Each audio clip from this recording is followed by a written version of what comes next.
चंद्रशेखरजी बावनकुळे हे महाराष्ट्रातलं बहुजन समाजातलं एक मोठं नेतृत्व समोर त्या ठिकाणी येतं आहे आणि आपण बघितलं की मागच्या 1.5 वर्षाच्या कालावधीमध्ये सर्वसामान्य लोकांच्या हिताकरिता अनेक शासन निर्णय महसूल विभागाच्या माध्यमातून त्यांनी काढले।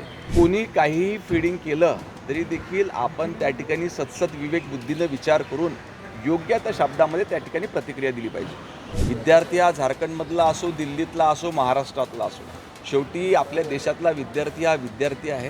त्याच्या अडचणी समजून त्या ठिकाणी घेतल्या पाहिजे आणि तशा पद्धतीनं त्याच्यासोबत संवाद हा साधला गेला पाहिजे। ज्या पद्धतीनं नरसापूर प्रकरण झालं होतं त्याच धर्तीवर फास्ट्रॅक कोर्टामध्ये ही केस राबवून त्या ठिकाणी तातडीनं त्या गुन्हेगारावर कार्यवाही करण्यात येईल। जरांगे पाटील यांच्याकडनं वारंवार महसूल मंत्री चंद्रशेखर बावनकुळे यांच्यावर टीका केली जात आहे, काय सांगा? चंद्रशेखरजी बावनकुळे हे महाराष्ट्रातलं बहुजन समाजातलं एक मोठं नेतृत्व समोर त्या ठिकाणी येतं आहे आणि आपण बघितलं की मागच्या 1.5 वर्षाच्या कालावधीमध्ये सर्वसामान्य लोकांच्या हिताकरिता अनेक शासन निर्णय महसूल विभागाच्या माध्यमातून त्यांनी काढले। अशा वेळेस इतके चांगले लोकहितार्थ निर्णय घेणाऱ्या नेत्याला कुठंतरी अडचणीत आणण्याकरिता अशा पद्धतीचे चुकीचे अपशब्द वापरून निश्चितपणे आपलं काही म्हणणं असेल तर त्या ठिकाणी त्यांनी मांडावं, परंतु कुणाहीबद्दल इतक्या खालच्या स्तरावर अपशब्द वापरणे हे कदापि भारतीय जनता पार्टी सहन करणार। कुठं वाटते त्यांना कुठेतरी चुकीचं फीडिंग केलं जाते, त्यामुळे ते अशा पद्धतीने नेत्यांवर आरोप करतात। एकनाथ शिंदेंवर त्यांनी स्वतः खरं जर बोलले आतापर्यंत नाही, कोणी काहीही फीडिंग केलं तरी देखील आपण त्या ठिकाणी सतसत विवेक बुद्धीने विचार करून योग्य त्या शब्दामध्ये त्या ठिकाणी प्रतिक्रिया दिली पाहिजे।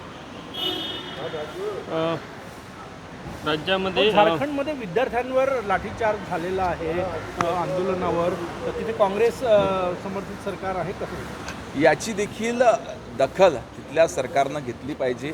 विद्यार्थी हा झारखंडमधला असो, दिल्लीतला असो, महाराष्ट्रातला असो, शेवटी आपल्या देशातला विद्यार्थी हा विद्यार्थी आहे।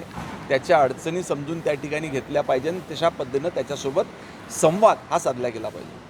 कुठेतरी अनधिकृत ज्या शाळा आहेत त्यांची संख्या जी आहे 526च्या घरात आहे आणि मुंबईसारख्या ठिकाणी 452च्या घरात झालेली आहे। कसं पाहता आपण बघितलं की मागच्या काही वर्षापासून आतापर्यंत फक्त ज्या मेट्रो सिटीज होत्या त्याच ठिकाणी केंद्रीय पद्धतीनं ॲडमिशन ह्या प्रवेश प्रक्रिया व्हायची, परंतु आता मात्र 11वीची प्रवेश प्रक्रिया ही संपूर्ण ठिकाणी केंद्रीय पद्धतीनं त्या ठिकाणी राबविण्यात आली, ज्या माध्यमातून असं लक्षात आलं की अनेक शाळा ह्या त्या ठिकाणी रेकॉर्डवर होत्या।